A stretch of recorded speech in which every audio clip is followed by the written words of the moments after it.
नमस्कार साथियों, मैं हूं बनवारी सर, कोटा राजस्थान से।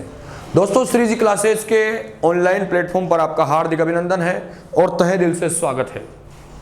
दोस्तों, वैश्विक महामारी का समय है और आप सबसे यही निवेदन है कि घर पर रहें और सुरक्षित रहें और अपना और अपने परिवार वालों का ध्यान रखें और घर पर बैठकर ही हम अध्यापन कार्य पूर्ण करें तो वो हमारे लिए ज़्यादा उत्तम रहेगा, क्योंकि अभी इससे उत्तम कोई अवसर अपने पास नहीं है।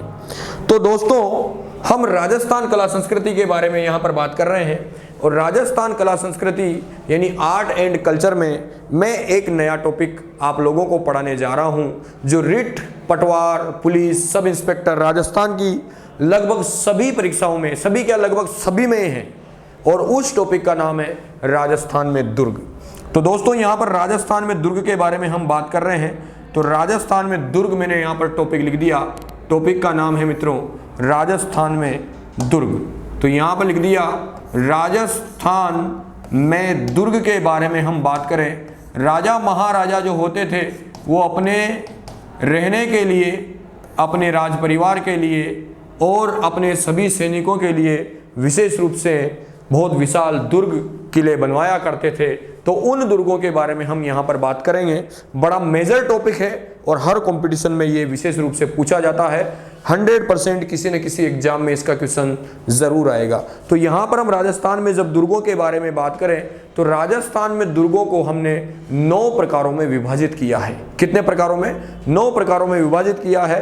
तो पहले उनके बारे में हम बात कर लेते हैं। राजस्थान में जो दुर्ग है उनको 9 प्रकारों में विभाजित किया गया है। अब वो 9 प्रकार कौन कौन से हैं उनके बारे में यहाँ पर हम बात करते हैं। दोस्तों, तो 9 प्रकारों के बारे में जब हम यहाँ पर बात करते हैं तो 9 प्रकारों में सबसे पहला जो प्रकार यहाँ पर आता है उसका नाम है एरण दुर्ग। क्या नाम है मित्रों?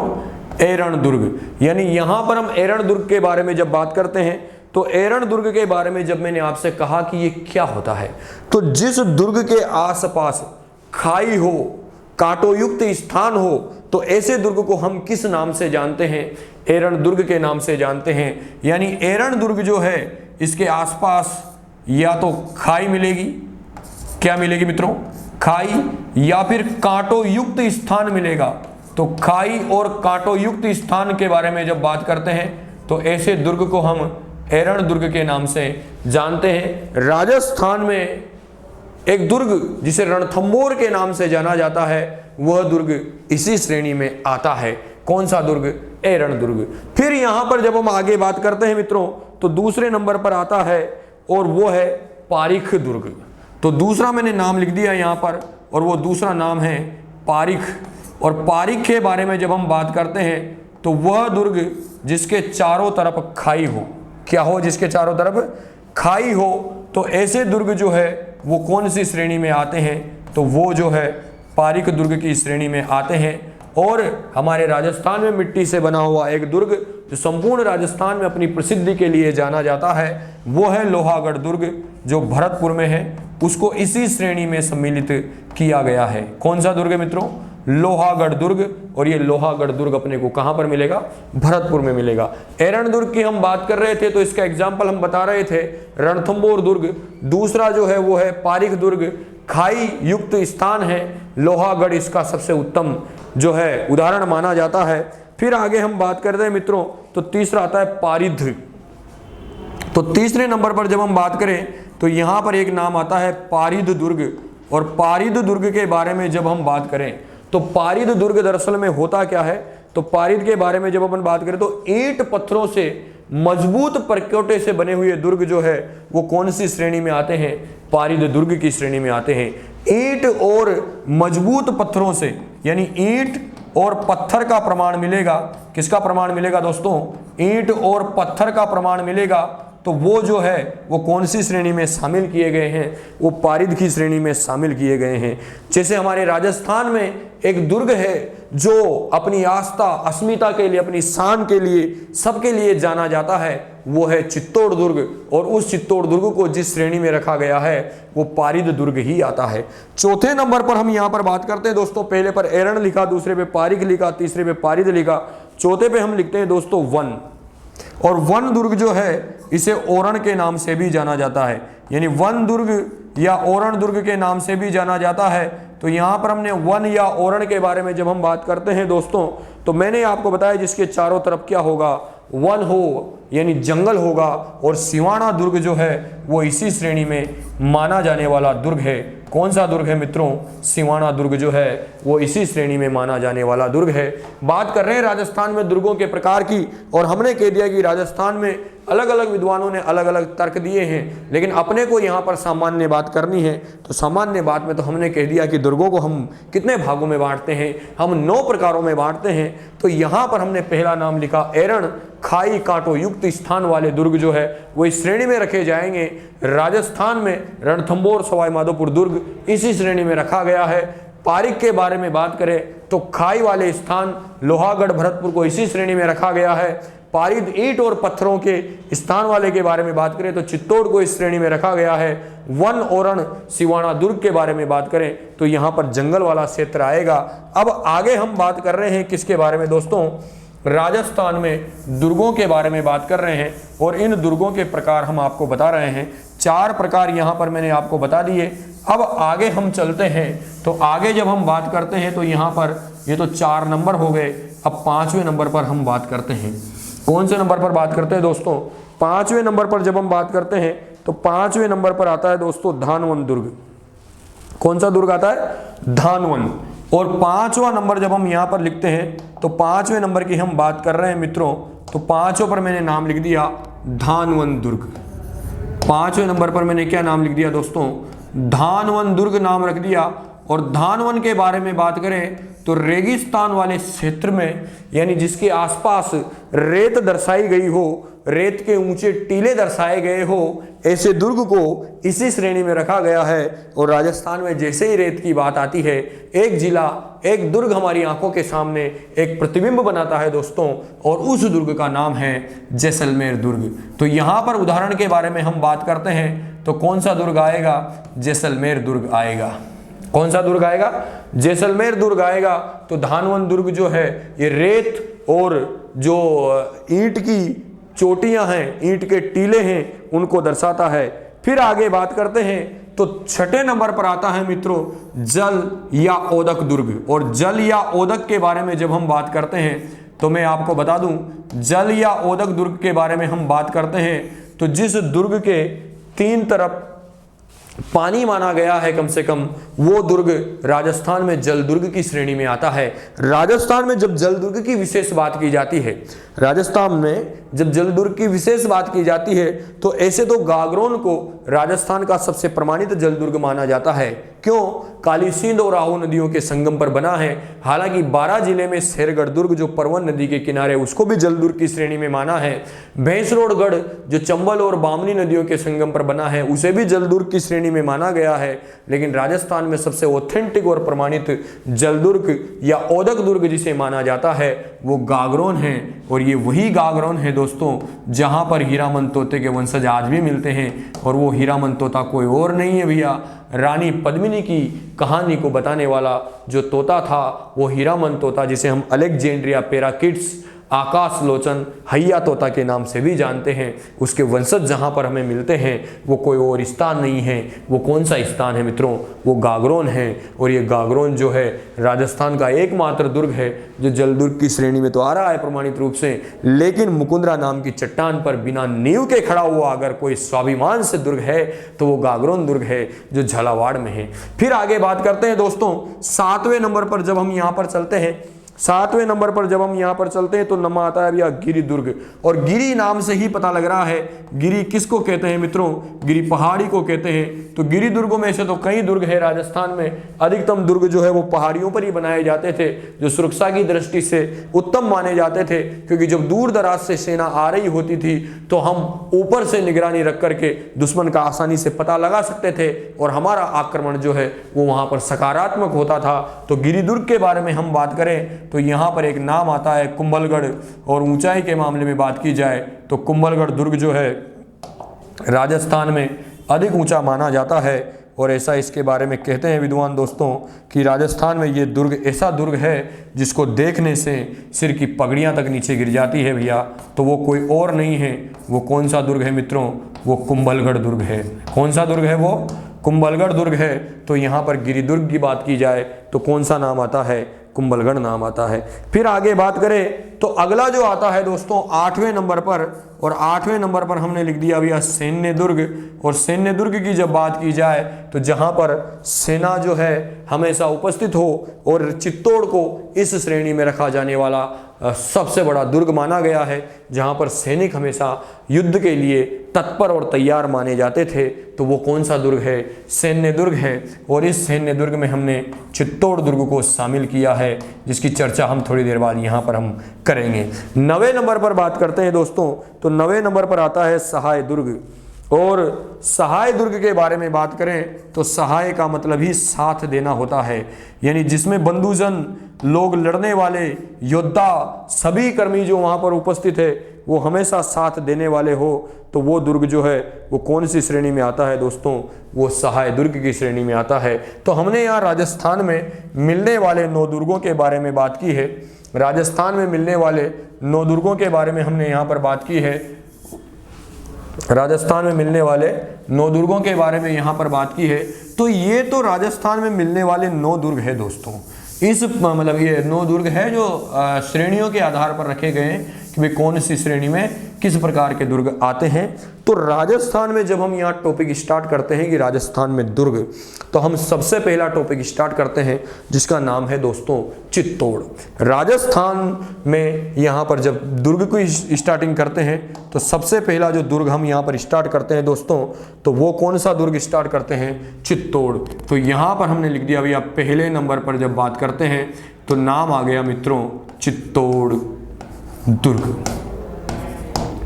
अब चित्तौड़ दुर्ग के बारे में जैसे ही हम बात करते हैं तो राजस्थान में चित्तौड़ दुर्ग के बारे में कहा जाता है कि गढ़गढ़ चित्तौड़गढ़ बाकी सब गड़ैया, यानी राजस्थान में स्वाभिमान, त्याग, देशभक्ति, पराक्रम, युद्ध, पराकाष्ठा, आत्मसम्मान, सबके लिए जिस दुर्ग को सबसे ज्यादा जाना जाता है वो कोई और नहीं मित्रों, वो चित्तौड़ दुर्ग है। इस चित्तौड़ दुर्ग के बारे में जब हम बात करते हैं तो चित्तौड़ दुर्ग के बारे में जब बात करते हैं तो यहां पर हमने सबसे पहले एक लाइन लिखी दोस्तों, राजस्थान का गौरव। राजस्थान का गौरव किस दुर्ग को कहा जाता है? तो वो कोई और नहीं है मित्रों, वो चित्तौड़ है। और आपको और बता दूं मैं, अगर बात की जाए तो राजस्थान का गौरव दोस्तों बाजरे को भी कहा जाता है, और आगे मैं और बता दूं राजस्थान का गौरव खेजड़ी को भी कहा जाता है। लेकिन दुर्गों के बारे में जब हम बात करें तो चित्तौड़ दुर्ग को राजस्थान का गौरव के नाम से जाना जाता है। फिर यहां पर हम आगे बात करें तो एक और नाम आता है दोस्तों चित्रकूटगढ़। क्या नाम आता है? चित्रकूटगढ़। तो चित्रकूटगढ़ भी जिस दुर्ग को कहा जाता है वो दुर्ग और कोई नहीं है। वो कौन सा दुर्ग है? वो चित्तौड़ दुर्ग है मित्रों। कौन सा दुर्ग है वो? चित्तौड़ दुर्ग है, यानी राजस्थान का गौरव चित्रकूटगढ़। और आगे बात करें तो दुर्गों का सिरमौर। दुर्गों का सिरमौर भी जिस दुर्ग को कहा जाता है वो कोई और नहीं है दोस्तों।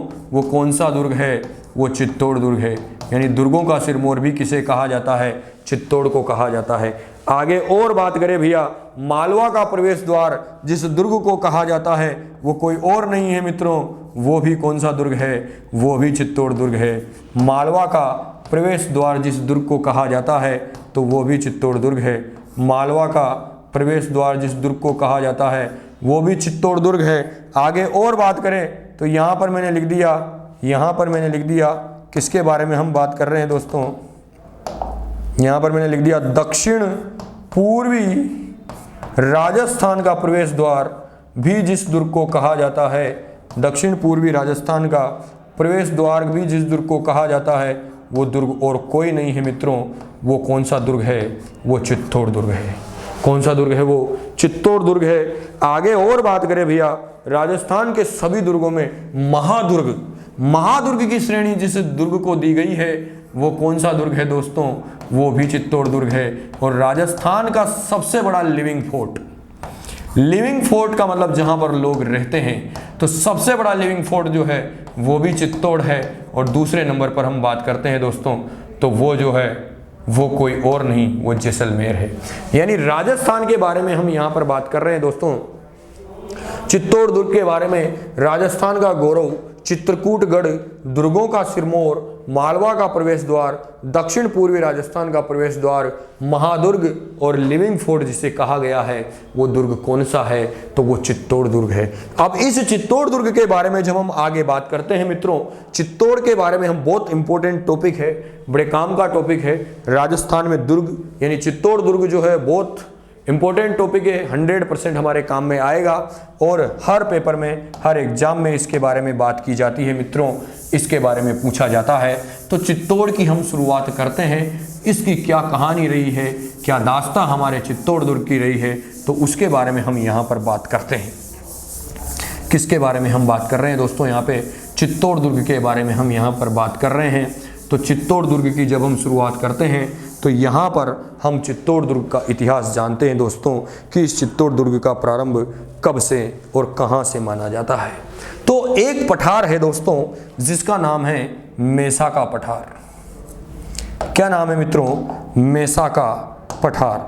तो यहाँ पर जब हम बात करें तो मेसा का पठार जो है, उस मेसा के पठार के ऊपर ये दुर्ग बना हुआ है, दो नदियों के किनारे, जिनमें से एक नदी का नाम गंभीरी है और एक नदी का नाम बेड़च है। एक नदी का नाम गंभीरी है और एक नदी का नाम बेड़च है।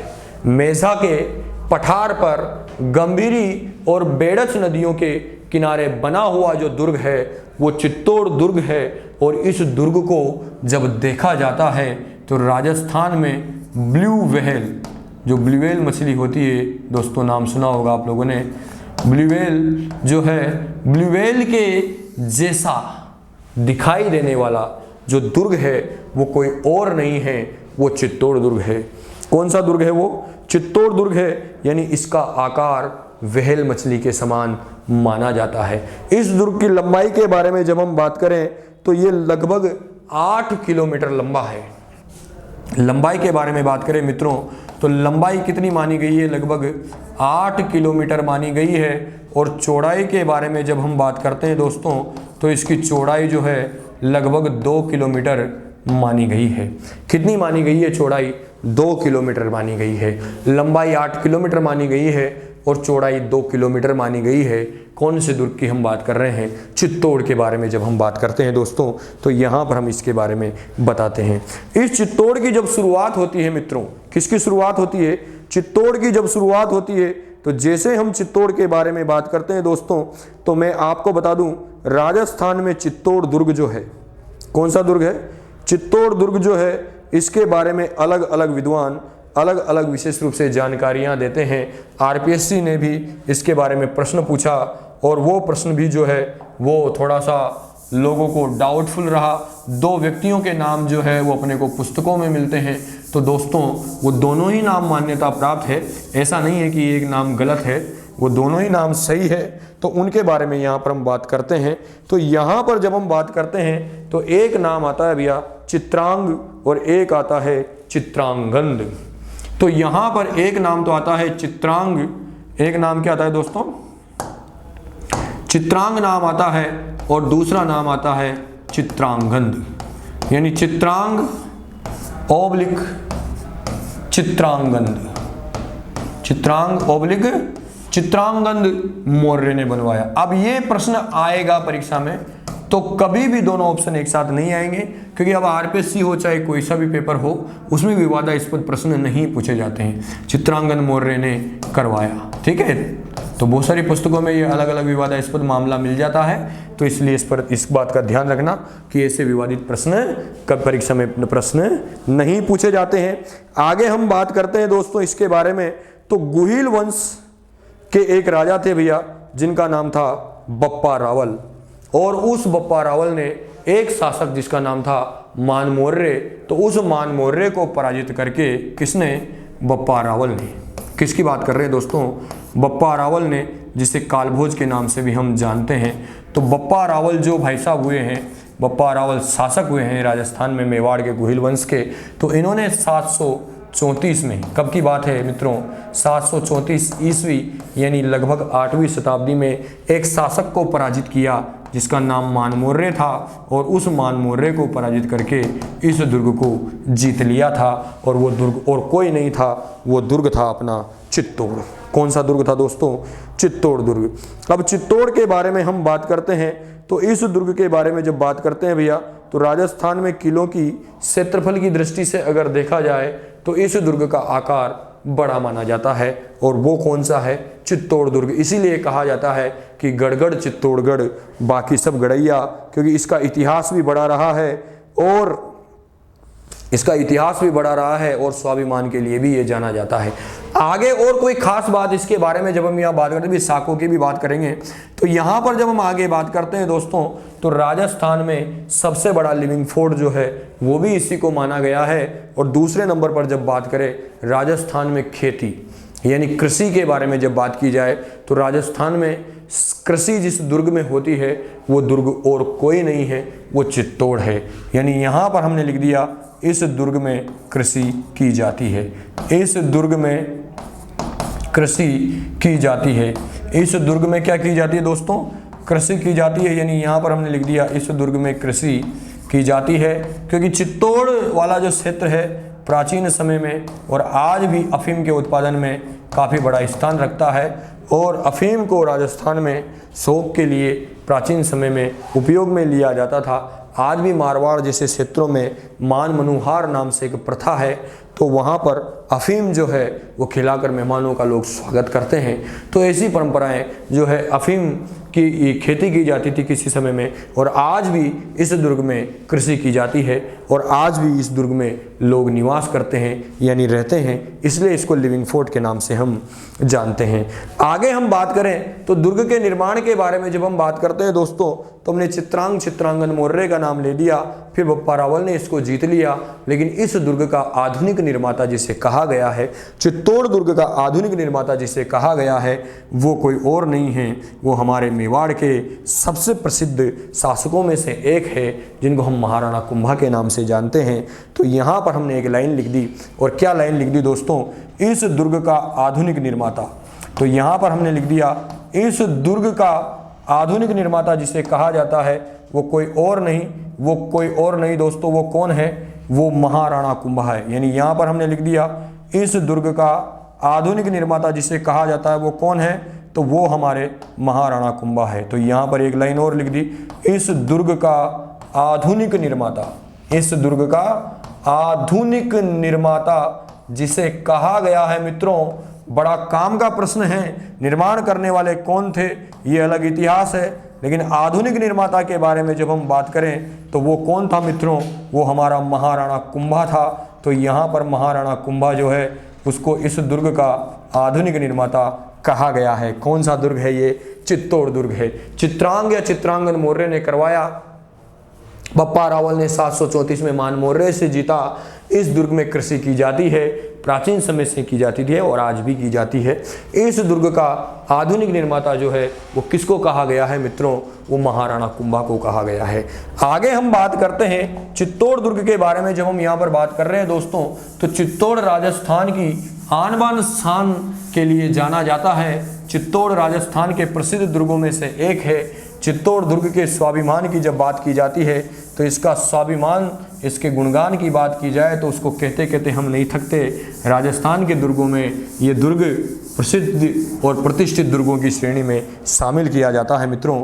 तो यहाँ पर जब हम आगे बात करते हैं राजस्थान में चित्तौड़ दुर्ग के बारे में, तो चित्तौड़ दुर्ग के बारे में जब बात करते हैं तो चित्तौड़ दुर्ग में हमने कहा कि इस दुर्ग पर जब अपन पहुँचते हैं तो यहाँ कई घुमावदार रास्ते हैं जिनकी हमको काफ़ी मेहनत और मशक्क़त से वहाँ पर पहुँचना पड़ता है। और आगे हम बात करें तो यहाँ पर इस दुर्ग के बारे में जब बात करते हैं तो इस दुर्ग में 3 प्रसिद्ध साके हुए हैं दोस्तों। साके आप लोग जानते हैं, दरअसल में प्राचीन समय में जब युद्ध होते थे तो युद्धों में हमारे राजा, जो हमारे शासक होते थे, दुश्मन सेना के साथ युद्ध कर रहे होते थे। तो जब लगता था कि युद्ध की स्थिति अब विकट रूप से पहुंचने वाली है तो केसरिया बाना, केसरिया वस्त्र पहनकर केसरिया किया जाता था और युद्ध को जारी रखा जाता था। जब लगता था कि युद्ध हारने की कगार पर है तो यह खबर अंतःपुर या रनिवास में पहुंचाई जाती थी जहां रानियां रहती थी, और वो रानियां आग या पानी में कूदकर अपनी जान दे देती थी, जिसे जौहर कहते थे। तो केसरिया और जौहर जब दोनों मिल जाते थे तो उसे साका कहा जाता है। जहाँ पर केवल केसरिया होता था, जौहर नहीं होता था, उसे अर्धसाका कहा जाता है। तो इस दुर्ग में 3 साके हुए हैं। कितने साके हुए हैं दोस्तों? 3 साके हुए हैं। तो यहाँ पर चित्तौड़ दुर्ग के बारे में जब हम बात करते हैं तो इस दुर्ग में कितने साके हुए मित्रों? 3 साके हुए। इनसे रिलेटेड प्रश्न जो है पेपरों में कई बार पूछा गया है, तो यहाँ पर हमने बता दिया 3 साके हुए हैं। 3 साकों के बारे में यहाँ पर हम बात करते हैं। तो पहला साका जो है मित्रों यहाँ पर हुआ कब? 1303 ईस्वी में। कब हुआ? 1303 ईस्वी में हुआ। दूसरे के बारे में जब हम बात करते हैं तो दूसरा साका हुआ दोस्तों यहाँ पर 1534-35 में हुआ। तो दूसरा साका कब हुआ मित्रों? यहाँ पर 1534-35 में हुआ। और तीसरे के बारे में हम बात करते हैं दोस्तों तो तीसरा साका 1567-68 ईस्वी में हुआ। तीसरा साका 1567-68 ईस्वी में हुआ। तो यहाँ पर याद रख लेना 34-35 माना जाता है, और अगर दोनों विकल्प में आ जाते हैं तो 1535 उत्तर सही होगा। इधर 1568 आ जाता है साके में तो 1568 उत्तर सही होगा। यानी 3 साकों की पहले तो तिथि याद रखनी है अपने को। पहला साका 1303 में, दूसरा साका 1534-35 ईस्वी में, तीसरा साका 1567-68 में। 1303 वाले साके में जो शासक थे वो कौन थे भैया? तो वो थे रावल रतन सिंह। कौन थे दोस्तों? रावल रतन सिंह। और ये रावल रतन सिंह कोई और नहीं दोस्तों, ये रावल रतन सिंह हमारे राजस्थान की जो महान माँ रानी पद्मिनी हैं उनके पति थे भैया, रावल रतन सिंह। और रावल रतन सिंह जो है इनके शासन काल में एक व्यक्ति जिसका नाम था अलाउद्दीन खिलजी, उसने चित्तौड़ पर आक्रमण कर दिया था, और उसके फलस्वरूप जिन्होंने जौहर किया उनको हम रानी पद्मिनी के नाम से जानते हैं। इतिहास में आपको राकेश सर इसकी विशेष रूप से जानकारी डिटेल से देंगे। यहाँ पर हम दुर्ग पढ़ रहे हैं तो दुर्ग में हम ज़्यादा इतिहास नहीं लाएंगे, क्योंकि दुर्ग में दुर्ग ही पढ़े तो ज़्यादा अच्छा है, क्योंकि इतिहास तो हर दुर्ग की बात की जाए तो राजा आ जाएगा, और राजा आते तो भैया अभी पूरा का पूरा इतिहास चलता है। तो यहाँ पर अपन दुर्ग पढ़ रहे हैं तो दुर्ग के हिसाब से ही बात की जाए। 1303 ईस्वी में रावल रतन सिंह शासक हुए हैं। अलाउद्दीन खिलजी ने यहाँ पर आक्रमण किया है, यानी केसरिया करने वाला रावल रतन सिंह है, और जौहर करने वाली जो रानी है वो रानी पद्मिनी है भैया। तो 1303 का पहला साका हुआ चित्तौड़ का रावल रतन सिंह के समय। हालांकि राजस्थान का जो पहला साका है वो 1301 में माना गया है, रणथंभौर वाला, वहाँ पर भी आक्रमण करने वाला जो है वो अलाउद्दीन खिलजी था। तो अब यहाँ पर आगे बात करते हैं तो दूसरा नाम आता है मित्रों 1534-35 ईस्वी में, और राजा है यहाँ पे राणा विक्रमादित्य। और ये राणा विक्रमादित्य कोई और नहीं दोस्तों, ये अपने राणा सांगा के पुत्र थे। किसके पुत्र थे भैया? राणा सांगा के पुत्र थे। तो विक्रमादित्य के समय हुआ। विक्रमादित्य की आयु कम थी। विक्रमादित्य की आयु क्या थी? कम थी। तो विक्रमादित्य की आयु कम होने के कारण यहाँ पर देवलिया के सेनापति बाघ सिंह जो थे उन्होंने युद्ध को जारी रखा था। केसरिया विक्रमादित्य नहीं करेगा, केसरिया बाघ सिंह करेंगे, और जौहर करेगी कौन? रानी कर्मावती या रानी कर्णावती, जिन्हें कहा जाता है, वो यहाँ पर जौहर करेगी। आक्रमण करने वाले के बारे में जब हम बात करते हैं दोस्तों, आक्रमण करने वाले के बारे में जब हम यहाँ पर बात करते हैं तो बहादुर शाह जिसे कहा जाता है वो यहाँ पर आक्रमणकारी है। तो बहादुर शाह जो है वो यहाँ पर आक्रमण करने वाला है। विक्रमादित्य की आयु कम होती है तो इसलिए यहाँ पर युद्ध में भाग नहीं लेगा। तीसरे के बारे में बात करें तो 1567-68 ईस्वी के बारे में बात करें दोस्तों, तो यहाँ पर 1567-68 ईस्वी वाले के बारे में जब हम बात करते हैं तो यहाँ राजा है दोस्तों कौन? उदय सिंह। कौन है राजा? उदय सिंह है। और जब आगे बात करते हैं तो राजा तो कौन हो गया मित्रों? उदय सिंह हो गया। और उधर आक्रमण के बारे में बात करें तो वो कोई और नहीं है दोस्तों, वो है अकबर। तो अकबर यहाँ पर आक्रमण कर रहा है, लेकिन उदय सिंह जी जो है ये जंगलों में पहाड़ियों में चले गए थे और यहाँ पर इनके स्थान पर युद्ध को जारी रखा था इनके दो बहादुर योद्धा सेनापतियों ने, जिनमें से एक का नाम जयमल राठौड़ था और एक का नाम फत्ता सिसोदिया था। तो जयमल राठौड़ और फत्ता सिसोदिया जो थे उन्होंने युद्ध को जारी रखा था और इस युद्ध में जयमल राठौड़ की तरफ से राजस्थान के प्रसिद्ध लोक देवता कल्लाजी राठौड़ ने भी भाग लिया था, जो जयमल के घायल होने पर जयमल को अपने कंधे पर बिठाया था और युद्ध को आगे जारी रखा था। तो उस कारण कल्लाजी को इतिहास में 4 हाथों वाले देवता या चतुर्भुज के नाम से भी जाना जाता है। तो यहाँ पर 1567-68 ईस्वी में उदय सिंह के स्थान पर कौन लड़ेगा? जयमल और फत्ता, ये दोनों यहाँ पर केसरिया करेंगे और जोहर कौन करेगी भैया? यहाँ पर फत्ता की पत्नी, जिन्हें फूल कंवर के नाम से जानते हैं। किसके नाम से जानते हैं? फूल कंवर के नाम से जानते हैं। इन साकों की विशेष इतिहास, विशेष डिटेल की बात राजस्थान के इतिहास में आप लोगों को कराई जाएगी, गहराई से ये आपको पढ़ाए जाएंगे। तो यहाँ पर आपको दिखाई दे रहा है दोस्तों कि पहले नंबर पर जो आपको दिखाई दे रहा है वो 1303 है और 1303 में रावल रतन सिंह का समय, किसका समय? रावल रतन सिंह का समय है। अलाउद्दीन खिलजी जो है यहाँ पर आक्रमण कर रहा है और चित्तौड़ का क्या हो रहा है? पहला साका हो रहा है। फिर 1534-35 ईस्वी में विक्रमादित्य का समय है, लेकिन बाल्यावस्था होने के कारण सेनापति बाघ सिंह यहाँ पर मोर्चा संभालेंगे। बहादुर शाह आक्रमण करेगा, जोहर करेगी रानी कर्मावती।